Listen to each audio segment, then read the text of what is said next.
Hello बच्चों, कैसे हैं आप सब। उम्मीद करते हैं कि अच्छे ही होंगे। और पिछले क्लास में हमने देखा था एक्सरसाइज 4.3 का समीकरण दिया हुआ था, तो मूल कैसे निकालेंगे फॉर्मूला से, डी का मान कैसे निकालेंगे, मूल का प्रकृति क्या होगा, उसके बारे में पढ़े थे। ठीक है, आज हम लोग उसी का नेक्स्ट क्वेश्चन पढ़ते हैं, एक्सरसाइज 4.3 का ही। ठीक है, बाकी जो क्वेश्चन बचा हुआ है खत्म करते हैं, हम लोग आगे शुरू करते हैं, कैरी करते हैं। देखिए क्वेश्चन क्या दिया हुआ है, निम्न प्रत्येक द्विघात समीकरण में k का ऐसा मान ज्ञात कीजिए उसके दो बराबर मूल हो। देखिए यहाँ पर समीकरण दिया 2x² प्लस kx प्लस 3 बराबर 0। यहाँ पर k दिया हुआ है, तो k की जगह पर ऐसा नंबर हमको निकालना है कि ये नंबर निकालने के बाद इस समीकरण को अगर हल किया जाए तो x का 2 को मान निकले, लेकिन दोनों बराबर निकले। यहाँ दिया हुआ दो बराबर मूल हो, ऐसा मान निकालना है k का। ठीक है, तो क्या निकालते हैं, इस रूप में समीकरण है, पहले डी निकालते हैं। ठीक है, ए का मान कितना है 2, क्या बताया थे कि एक्स स्क्वायर के साथ जो गुणा में होगा उसको ए बोलते हैं, ए का मान हो गया 2। एक्स के साथ जो गुणा में होगा उसको बी बोलेंगे, तो बी कितना हो गया के, और जो खाली कांस्टेंट होता है उसको बोलते हैं सी, तो सी का मान कितना हो गया 3। ठीक है, डी बराबर क्या होगा 0। क्या होगा 0, तो बताए थे कि कंडीशन दे दिया है कि जो समीकरण होगा उसका दो को बराबर मूल होना चाहिए, और बराबर मूल मेरा होता है किस कंडीशन में, जब डी का मान 0 के बराबर हो तभी हमारा मूल बराबर होगा। तो डी का मान 0 हो गया, और डी का फॉर्मूला आप लोग जानते हैं क्या होता है, b² माइनस 4ac बराबर 0। डी का फॉर्मूला होता है b² माइनस 4ac। अब यहाँ पर जो वैल्यू दिया हुआ है उसको इसमें पुट कर देते हैं। ठीक है, रखते हैं वैल्यू, b का मान कितना है k, तो k² माइनस 4, a का मान कितना है 2, c का मान कितना है 3 इक्वल टू 0। k² माइनस 4 दूनी 8, 8 3 की 24, 24 बराबर 0। k² ये राइट साइड जाएगा तो प्लस में 24, यहां से वर्गमूल निकालेंगे, k का वैल्यू ये जाएगा तो 24, इसको जब ब्रेक करेंगे तो कितना होगा 2 दूनी 4 दूनी 8 3 की 24। ठीक है, वर्गमूल निकालेंगे, वर्गमूल कैसे निकालते हैं, इसको पेड़ बैठाते हैं। ठीक है, अंदर में जोड़े को खोजते हैं, जोड़ीदार जो है ये 2 को 2 है, बाहर आएगा तो 1 2, ये दोनों का जोड़ीदार मिला ही नहीं तो उसका वर्गमूल निकलेगा ही नहीं। ठीक है, तो इसको अंदर ही छोड़ देंगे, तो कितना हो जाएगा 6। तो k का मान कितना हो गया 2√6, ये हमारा आंसर हुआ। ठीक, हम लोग देखते हैं बच्चों इसका सेकंड नंबर क्वेश्चन। ठीक है, सेकंड नंबर क्या दिया हुआ है, kx into x minus 2 plus 6 equal to 0। ठीक है, ये दिया हुआ है। सबसे पहले क्या करेंगे, इसको मल्टीप्लाई करके समीकरण को सीधा करेंगे। ठीक है, सीधा करते हैं, गुणा करेंगे kx से तो क्या होगा kx² प्लस माइनस माइनस इसको गुणा करेंगे तो 2kx प्लस 6 बराबर 0। अब ये मेरा समीकरण हो गया सीधा। ठीक है, अब आगे बढ़ते हैं, फिर सेम करते हैं वही प्रोसेस, वही प्रक्रिया। क्या करेंगे, पहले लिखेंगे x² के बगल में जो गुणा है उसको a बोलते हैं, a का मान हो गया k, b x के बगल में जो गुणा होता है उसको b बोलते हैं, तो b का मान हो गया माइनस 2k, और c का मान हो गया 6, खाली संख्या। ठीक है, यहाँ भी सेम चीज है, दो बराबर मूल है। जैसे ही बराबर मूल का बात आएगा ना, आपके दिमाग को तुरंत स्ट्राइक करना चाहिए कि d का मान 0 होगा। जब d का मान 0 होगा तभी दो बराबर मूल होंगे। ठीक है, तो लिखते हैं क्या, d बराबर 0। d का वैल्यू क्या है, d का फॉर्मूला क्या होता है, b² minus 4ac equal to 0। b का मान कितना है माइनस 2k, तो माइनस 2k का whole square minus 4 into a का मान कितना है k, और c का मान कितना है 6 इक्वल टू 0। स्क्वायर करेंगे तो माइनस का स्क्वायर प्लस 2k, 2 का स्क्वायर 4, k का square k² minus 4 6 24k equal to 0। यहां से जो कॉमन निकलता कॉमन निकाल देते हैं। क्या कॉमन निकलेगा 4 कॉमन निकलेगा, k का पावर 2 है, यहाँ एक k कॉमन निकल जाएगा, तो क्या बचेगा, यहाँ बचेगा केवल k, यहाँ बचेगा माइनस 6 इक्वल टू 0। एक बार इतना बराबर 0 फिर इतना बराबर 0, तो 4k इक्वल टू 0 और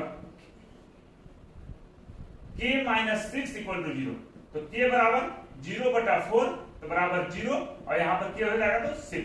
k का यहाँ पर दो को मान आएगा, एक आया k का मान 0, एक आया k का मान 6। मतलब ये दोनों वैल्यू अगर हम इसमें रखेंगे k के जगह पर, 0 तो लेंगे ही नहीं जी, 0 नहीं लेंगे, क्यों नहीं लेंगे, लेकिन जब k का वैल्यू 0 लेंगे ना तो पूरा समीकरण को ही 0 कर देगा, तो निकालने में कुछ बचेगा ही नहीं। तब मान किसका निकालेंगे, वो निकालना k का मान। तो यहाँ पर हम लोग केवल लेंगे k का वैल्यू 6 लेंगे, ये हमारा आंसर होगा। ठीक है, k का मान 0 क्यों नहीं लेंगे, इसे नहीं लेंगे कि 0 यहाँ पुट करेंगे कि पूरा का समीकरण का मान ही 0 कर देगा। ठीक है, तो जिसका वैल्यू निकालना है k का वही समीकरण से गायब हो जाएगा, तो वैल्यू किसका निकालेंगे, इसीलिए k का मान 0 नहीं लेंगे, k का मान 6 लेंगे। ठीक है, हम लोग बढ़ते हैं इसका नेक्स्ट क्वेश्चन। हम देखते हैं बच्चों थर्ड नंबर क्वेश्चन इसका क्या बोलता है इस प्रकार कि क्या ऐसी आम की बगिया बनाना संभव है जिसकी लंबाई चौड़ाई से दुगनी हो और उसका क्षेत्रफल 800 स्क्वायर मीटर हो। यदि है तो उसकी लंबाई और चौड़ाई निकालना है। दिया हुआ कि ये जो कंडीशन दिया हुआ है, इस कंडीशन के आधार पर ये इतना क्षेत्रफल वाला एक आम का आयताकार बगिया बनाना संभव है। अगर संभव है तो लंबाई और चौड़ाई निकालना है, संभव अगर नहीं है तो लंबाई चौड़ाई नहीं निकालना है। तो हम लोग क्वेश्चन आते हैं, इससे देखते हैं कि संभव है कि नहीं। संभव है तो अपने आप में आ जाएगा, बनाने की कोशिश करते हैं। क्या दिया हुआ है, लंबाई चौड़ाई से दुगनी है, पहले चौड़ाई मान लेते हैं। माना चौड़ाई बराबर x मीटर, लंबाई बराबर 2x मीटर। दोगुना क्वेश्चन में इसे दिया है कि लंबाई चौड़ाई से दुगनी है, मतलब 2 से गुना कर देना है। ठीक है, अब क्या बोलता है, उसका क्षेत्रफल दिया हुआ है 800 स्क्वायर मीटर। तो आयत का क्षेत्रफल क्या फॉर्मूला होता है, लंबाई गुना चौड़ाई। ठीक है, आयत का क्षेत्रफल कितना दिया हुआ है 800, यहां लिख दिया 800। लंबाई कितना है, लंबाई है 2x और चौड़ाई कितना है x। तो 800 बराबर 2 गुना x कितना हो गया 2x स्क्वायर, 2 से कटेगा 400 बार में, तो x स्क्वायर बराबर कितना हो गया 400 और x बराबर यहां से स्क्वायर हटेगा तो 400 रूट में जाएगा, तो ये हो गया 400 और वर्गमूल निकालेंगे तो कितना होगा 20। अब x माने किसको थे, चौड़ाई को, तो x का मान डायरेक्ट निकल गया 20 मीटर। ठीक है, और लंबाई कितना है 2x, तो 2 गुना x का मान कितना हो गया 20 बराबर 40 मीटर। ये हो गया हमारा आंसर। अब देखिए डायरेक्ट ये लंबाई चौड़ाई का मान आ गया, मतलब हमसे अपने ऐसी बगिया बनाना संभव है, तो हाँ ऐसी बगिया बनाना संभव है, तभी में लंबाई चौड़ाई निकल गया। ठीक है, ये हमारा हो गया आंसर। हम लोग पढ़ते हैं बच्चों, होता है क्या निम्न स्थिति संभव है, यदि है तो उनकी वर्तमान आयु ज्ञात कीजिए। ठीक है, अब आपके पास ये स्थिति दे दिया है, इसके हिसाब से अगर संभव है तो इनकी वर्तमान आयु निकालनी है। ठीक है, क्या क्वेश्चन दिया हुआ है, 2 मित्रों की आयु का योग 20 वर्ष है।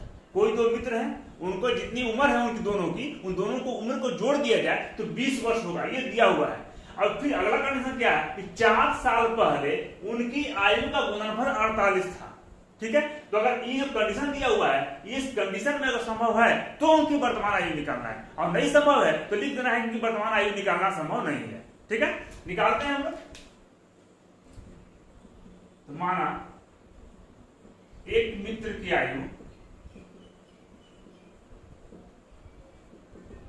x वर्ष, ठीक है, उसी तरह से दूसरे मित्र की आयु क्या हो जाएगा 20 माइनस x वर्ष हो जाएगा ना। क्यों बोला कि दोनों दोस्तों की आयु का योग 20 साल है, तो एक का मानेंगे x वर्ष तो दूसरा का 20 से घटा देंगे, दूसरी का आयु निकल जाएगी। ठीक है, ये हमारा हो गया। अब बोलता है 4 वर्ष पूर्व उनकी आयु का गुणनफल, तो निकालते हैं। 4 वर्ष पूर्व उनकी आयु का गुणनफल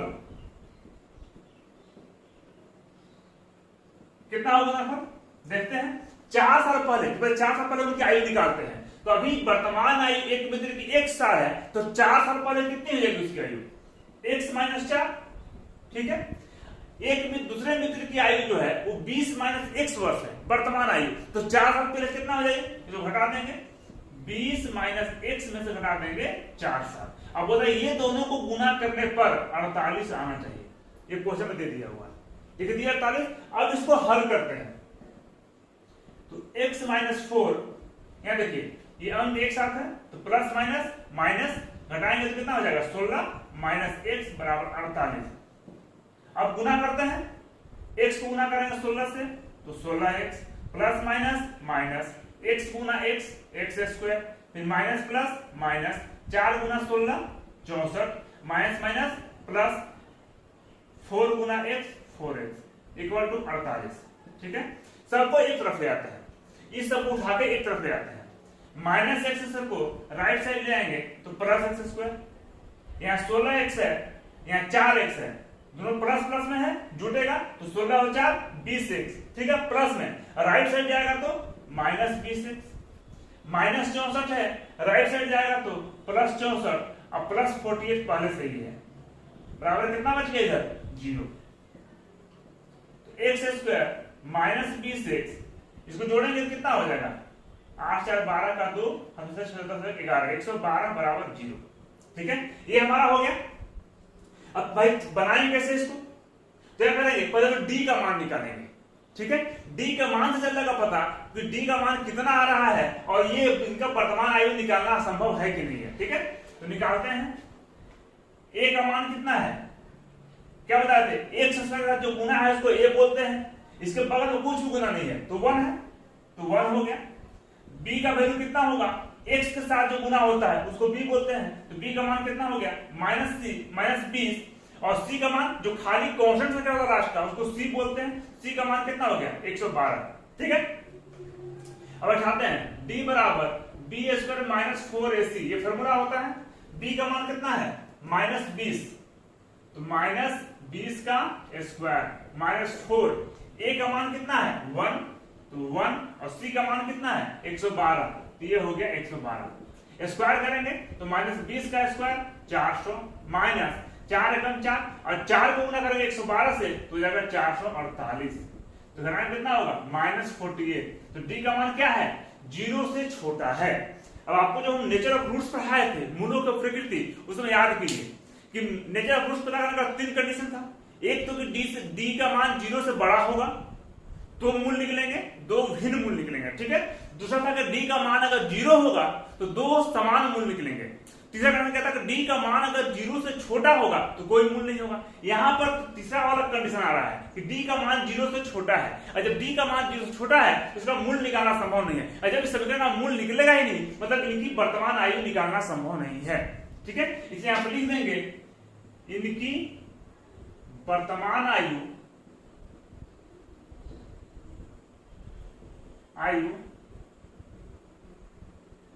निकालना संभव नहीं है। ठीक है, बस आंसर यहीं तक हो जाएगा। ठीक है, इसको नोट करिए और बढ़ते हैं। देखते हैं बच्चों हम लोग इस चैप्टर का लास्ट क्वेश्चन। ठीक है, क्या दिया हुआ है कि क्या परिमाप 80 मीटर का क्षेत्रफल 400 स्क्वायर मीटर के एक पार्क को बनाना संभव है। अगर संभव है तो लंबाई और चौड़ाई निकालना है। ठीक है, देखते हैं, मानते हैं पहले, माना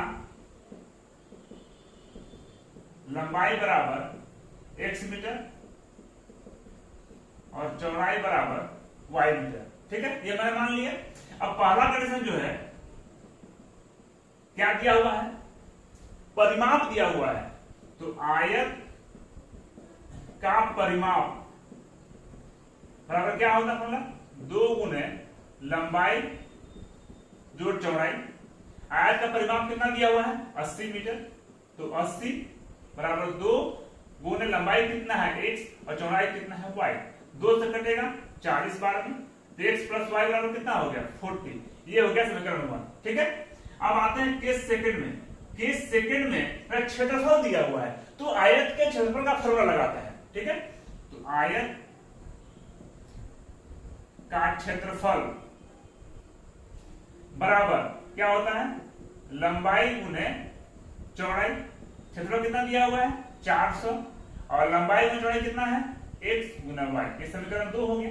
अब समीकरण 1 या 2 किसी से x और y का मान निकाल लेते हैं। याद कीजिए प्रतिस्थापन विधि ऐसी में होते हैं, उसी विधि में हमें अप्लाई करना है। ठीक है, तो समीकरण 1 से निकालते हैं, समीकरण 1 से तो x प्लस y बराबर 40, अब x बराबर 40, y जाएगा राइट साइड तो माइनस y। ठीक है, ये समीकरण 3 हो गया। अब इस x का मान समीकरण 2 में रख देते हैं, x का मान समीकरण 2 में रखने पर, ठीक है, समीकरण 2 क्या है 400, इसको पहले लेते हैं xy बराबर 400, तो x y का मान सॉरी x का मान कितना है 40 माइनस वाई, तो 40 माइनस वाई गुने y का मान कितना है y है, तो उसको y रहने देंगे इक्वल टू 400। इसको हल करते हैं, गुना करेंगे 40 गुना y तो 40y minus plus minus y गुना y स्क्वायर इक्वल टू 400। इसको उठा के ले जाएंगे राइट साइड में, तो माइनस वाई स्क्वायर है जाएगा तो प्लस वाई स्क्वायर, ये जाएगा प्लस 40y तो minus 40y equal to 400। Sorry इसको ले, तो है ही राइट साइड में, प्लस 400 इक्वल टू 0। अब तो क्या करते हैं हम लोग, इसका गुणनखंड करते हैं। ठीक है, गुणनखंड कैसे करते हैं क्या बता रहे थे कि वाई स्क्वायर के बगल में जो संख्या है उसको खाली संख्या से गुना करते हैं। तो यहाँ पर 1 है, 1 को गुना करेंगे 400 से, तो 400 गुना 1 कितना होगा 400। उसका क्या करते हैं, जो गुणनफल आता है उसको अभाज्य गुणनखंड से तोड़ते हैं। तो तोड़ते हैं, यहाँ पर देखिए 400 2 से भाग देंगे तो 200 बार में, 2 से भाग देंगे 100 बार में, 2 से भाग देंगे 50 बार में, फिर 2 से भाग देंगे 25 बार में, फिर 5 से भाग देंगे 5 बार में। ठीक है, उसका अगला स्टेप क्या करते हैं कि जो संख्या यहाँ पर आया है उसको हमको 2 भाग में ही बांटते हैं, और दोनों भाग में बांटने के बाद जोड़ने या घटाने पर बीच बनाना चाहिए। ठीक है, तो देखिए यहाँ पर 2 दूनी 4 25, 2 दूनी 4 25, फिर 2 दूनी 4 25, 20 हो गया ना, 20 और 20 40। ठीक है, तो सेट कर दिए, इसको मिटा देते हैं।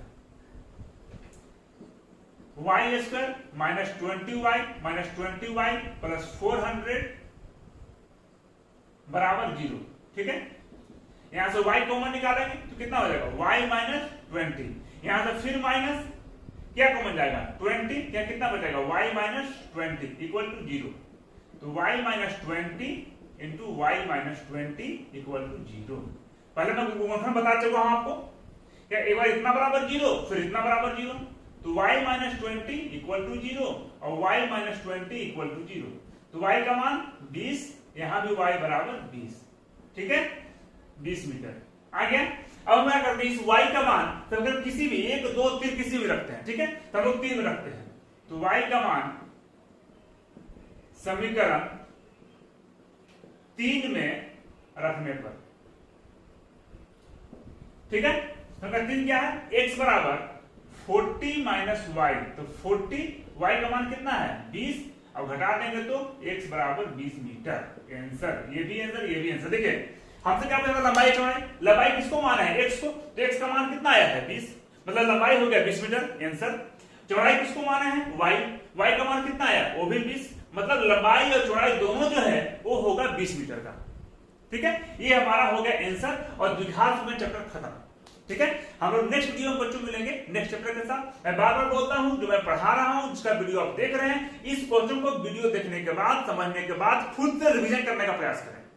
ठीक है, रिवीजन कीजिए, जहां नहीं बनता वहां वीडियो देखिए, उसके बाद भी अगर समझ में आए तो कमेंट बॉक्स में कमेंट जरूर करें। ठीक है, उस वीडियो को मैं फिर से समझाऊंगा, फिर अपलोड करूंगा। ठीक है, हम लोग मिलते हैं बच्चों नेक्स्ट वीडियो में नेक्स्ट चैप्टर के साथ। ठीक है, तो मेरे बच्चों को मेरे चैनल को लाइक और सब्सक्राइब जरूर करें। धन्यवाद।